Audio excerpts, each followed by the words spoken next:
Yo, it's coming to an end, y'all. February. How fast is that? 2022. Let's go.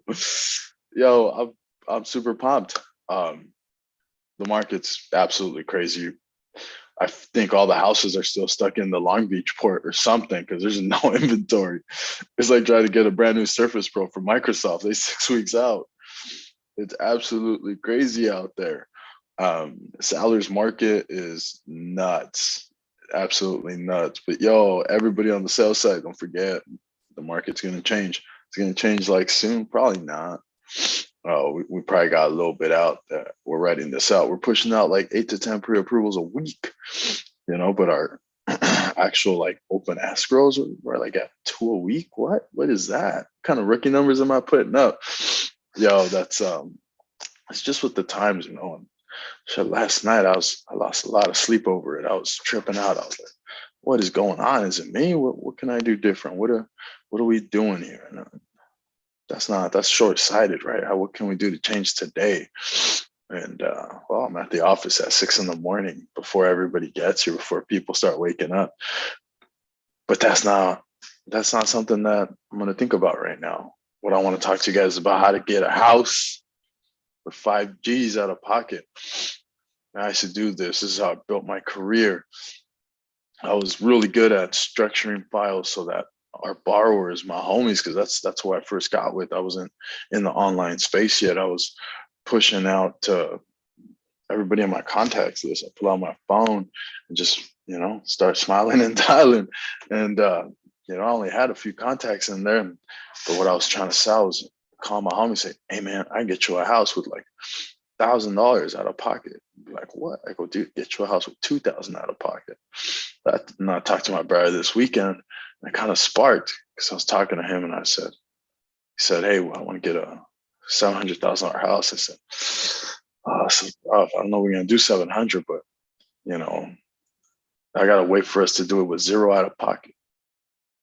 Zero." I go, I'm gonna need about $6,000, but I'm gonna get you those 6,000 back when we close. That's my brother though, like, so I'm gonna make sure I hook him up. I said, we'll get you a house for probably about 665, zero out of pocket. But we gotta wait till March 1st though to really start looking. We can get an offer accepted already. We can already start looking if you want, but let's just start after March 1st. Why is that? Well, that's because California Housing Finance, I'm gonna go with administration or association, whatever, Cal HFA, they changed up their program, and the timing is so perfect. The program I've been using for the last 2 years is through GSFA, Golden State Finance Authority, and it's a down payment assisted program that actually grants you 5% of the loan amount that you don't have to pay back if you live in the house for 3 years, or certain occupations qualify for an upfront gift, whether it's a healthcare worker, school employee, first responder. They just give you the money. But if you're a civilian, just normal person, 3 years, and you don't have to pay any of it back. But Cal HFA, I used to leverage a lot because the upfront expenses were a lot lower, and they covered most of it. And you can pretty much close on a house just about at any purchase price with about 5K. If it's a buyer's market, so not right now, not where the sellers hold the leverage. There's no inventory. Sellers are taking cash offers like crazy. There's influx of cash. I don't know where people get all this cash from, by the way. Like, I'm trying to leverage down payment assistance. I'm a damn good earner, and I'm like, how the fuck do people get this much money? Like, where are they working? What kind of job are they having? I'm sure they don't have jobs, legacy money. Just a side note, like, I just love telling people, like, I'm first generation Mexican American, and we've been here 50 years. Y'all, we catching up. Y'all slacking on the Latino, Latinx community. We catching up, y'all. We're some of the youngest generations here, kind of stayed in our place till maybe 50, 100 years ago. Immigration became so prominent, right? Really, like, Bracero program. Anyways, my ADHD is going to go off into a whole nother tangent about immigration. So let's get back to Cal HFA. Cal HFA is super dope, y'all. Starting March 1st, they're going to change the guidelines. I stopped leveraging that program because they adjusted how much you can get for a down payment.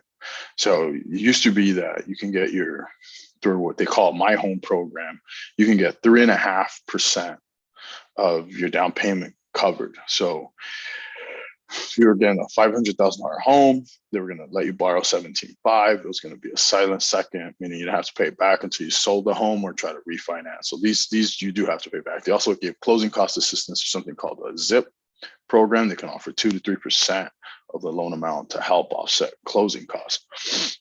And you know, what I would do is I would take people and I would get them the My Home program, and then I would do the ZIP behind it. That covered just about all their closing costs. They'd still have about 6,000 to 8,000, but then I would have either at the time I was pretty young. I had some young realtors that I was working with, and they were always willing to pitch in, and I would pitch in, and we'd get the closing costs down, or we'd negotiate seller credit because it was a buyer's market. So buyer's market, the buyers hold the leverage. You have listings that are sitting for 3 to 4 weeks. There's plenty of inventory. People are trying to sell. They don't know who to, they're just waiting for people to come in. We forgot what that was like, but that actually existed just a few years ago.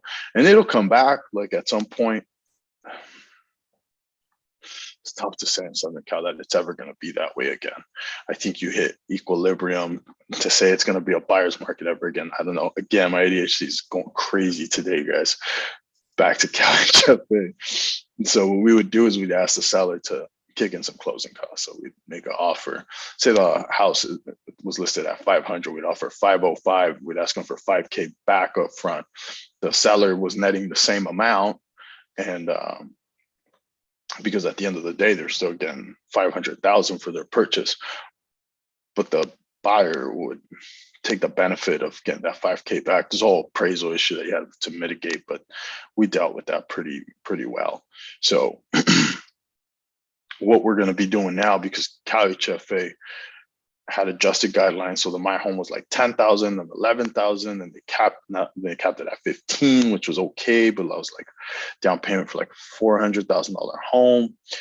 It's just wonky. I'm just not a fan of them doing that. And so when they announced that they were going to come back full steam ahead with full down payment assistance coverage plus the MyZip, you know, with the conforming loan limits being 647, right? If you do a My Home at say 3.5%, I don't have a calculator in front of me and I should know the math, but you know, that's a good amount. I can calculate it quickly, right? So if you have a calculator, what you want to do is you take 647,000 times 3.5%. That's $22,645. So they'll give you a loan for that. That cover your down payment. So that's all done. That's covered. And you take a 3%, typical closing costs on an average loan, about 2 to 3%. At some of the higher price points, it's easy to say it's going to be 2%. So if you're buying a $650,000 home, you're looking at potentially closing costs of about 12,000, 13,000. That's a pretty safe guesstimate. And so what happens though with CalHAFO or GSFA down payment assistance products, the lenders are going to charge what's called origination fees. And what that is when we do a loan, when we do a VA loan, a conventional loan, FHA loan, jumbo loan, whatever type of loan that's in-house, you're not going to see what we get paid or what the branch revenues. You're never going to know. On the broker side, they have something called borrower paid, so they kind of put it all up front. The lender can drop their commission however they want to do it, and they have to do it on the front end unless they're correspondent. With us, we do all that on the back end. So if we're in a rate battle and we got to cut commissions or we got to reduce the margins, we do it all on the back end. You'll never see that. But for these down payment assistance products, what's going to happen is we're not going to be able to make money on the back end. So we have to make our money on the front end. And so what you're going to see is these origination fees. Most lenders on GSFA and CalHAF are going to charge you a 2% origination fee. Right? Like if I was an independent, I'd probably just to help people out, I probably do like 1.5 to 2%, depending on the complexity of the file. But most of the time, they're going to do 2% origination fee. On CalHFA, there's a 3% cap. On GSFA, there's a 2% cap. But on the CalHFA, there's a 3% cap, meaning they can't charge you more than 3% of whatever the loan amount is for your origination fee. So it'll be, 3% origination fee plus your closing costs if they have a processing fee that has to be wrapped into the 3%. So just to give you guys like numbers, let's just say your closing costs on a $600,000 purchase was $12,000. They then would add an origination fee of another $12,000. So now your closing costs went from $12,000 to $24,000. And so then you take My Home with the 3% zip, which will give you 3%. So that'll offset $18,000. And you have a balance of $6,000. You're basically paying the lender up front for doing this loan for you. That sounds like expensive, and it sounds like, oh my God, why would I ever want to do that? And when I first started and I heard about this firm, I was like, oh my God, that's very expensive. But like, if you're going to make $300,000 in equity over, say, a 10, 20-year span, that $12,000, and you get this house with 5Gs, the 5G investment to a $300,000 return, that's to do that all day long, right? And there's a cost of getting rid of some of your liquid assets, right? So keeping your money liquid and in your pocket is probably significantly more advantageous than putting it into your home, especially even though rates are higher right now. They're teeter-tottering between 4 and 5%. You're still in a benefit by just keeping your money in your pocket. Like, I'm no fan of throwing money at your house. Like, that's Grant Cardone is big on this too. Like, don't put money into your house. And that's why these down payment assistance products for first-time homebuyers are so freaking fantastic. Because one, like millennials, a lot of us in my generation, we have a hard time with saving money. And so like everything's just so expensive. Like, I think I spend like $3,000 a month on groceries. It's hard to save, unless you're a pretty high earner.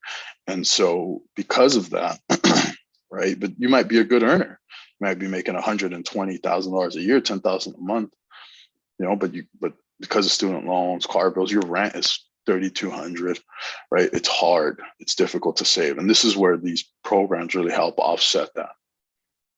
And so what you're going to do is you're going to get the CalHFA, take advantage of the down payment assistance, right?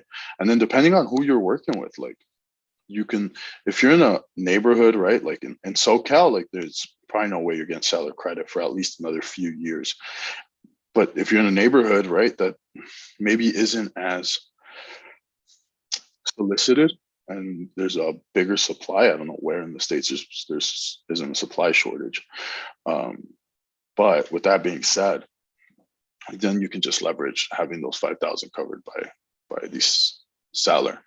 Or if you're working with an agent from like one of these online companies that'll do a deal for 1%, you can then have them give you 1% of their commission back.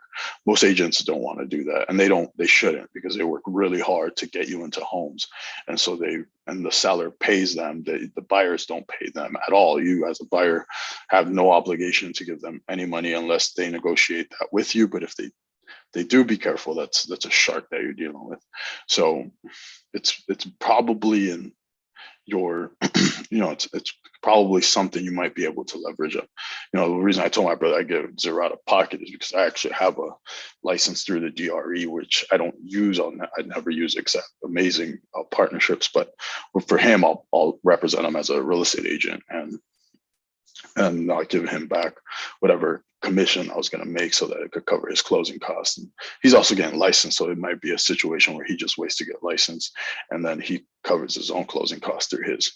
But yeah, it's a great opportunity. CalHFA, I'm going to be interviewing a representative from CalHFA on Friday the 25th. And it'll be live on YouTube as well. And so I'm super excited for that. So we're going to take a deeper dive into how to leverage it. And after that, I'm going to be making a video for my agents and my lenders on how to sell it and how to push it. And, there's fear in taking these down payment assistance products, because some of the fears are that they don't close on time, or that they have longer escrows, that they're little bit more regulated. Those are all false. Like, we close Cal Halfwas in 25 to 30 days. It doesn't matter. It's not going to hinder us. The operations side has to do more paperwork. That is true, but we have a good system for it. If you're a good lender, you know how to do these all day long. The DTI restrictions are capped. You lose about 5% of your purchasing power, and the rates are a little bit higher than market. Who gives a fuck? Who cares? Because at the end of the day, you're getting a home with, $1,000, $5,000 out of pocket. If you have a homie in the industry, you're probably doing it with zero out of pocket. And so, I'm super excited to start pushing this program. I'll probably do 20 to 30 to maybe 50 Cal Halfa loans this year. Just depends on how I see the market adjusting, and then I'll start kind of monitoring how I want to push this program versus others. Again, I just love serving that type of community, the people who need the help. I think they're loyal to you forever, and it's a pretty even playing field as far as pricing. It just comes down to, is that person working with someone they know, love, and trust? And so, that's my spiel on Cal Halfa. And if you want to get pre-approved, shoot me an email, tony.pelayo@apmortgage.com. Shoot a text, and I was going to give out my cell phone number. Probably shouldn't do that, huh? Shoot me an email, tony.pelayo@apmortgage.com, or drop your email in the comments below. We'll get back to you. Otherwise, hey, subscribe to my channel, and I'm going to be trying to do this more often. I always say that, but I'm really going to make a push on social media and owning the YouTube space. So putting that out there in the world. And if y'all have anybody who would love to talk to me, put me on their podcast, I'm open to that. And I'm going to be reaching out to Dan Frio. I'm going to be reaching out to Dan Frio, who's a legend, and I love looking at his YouTube content on the mortgage space. Hopefully I can get him on for an interview, as well as my boy at What's a Mortgage, some of the top dogs out here. So we can start picking the brand on what they're doing. So y'all have a wonderful day. Let's go do something special. Let's go kick some ass. Let's go help and serve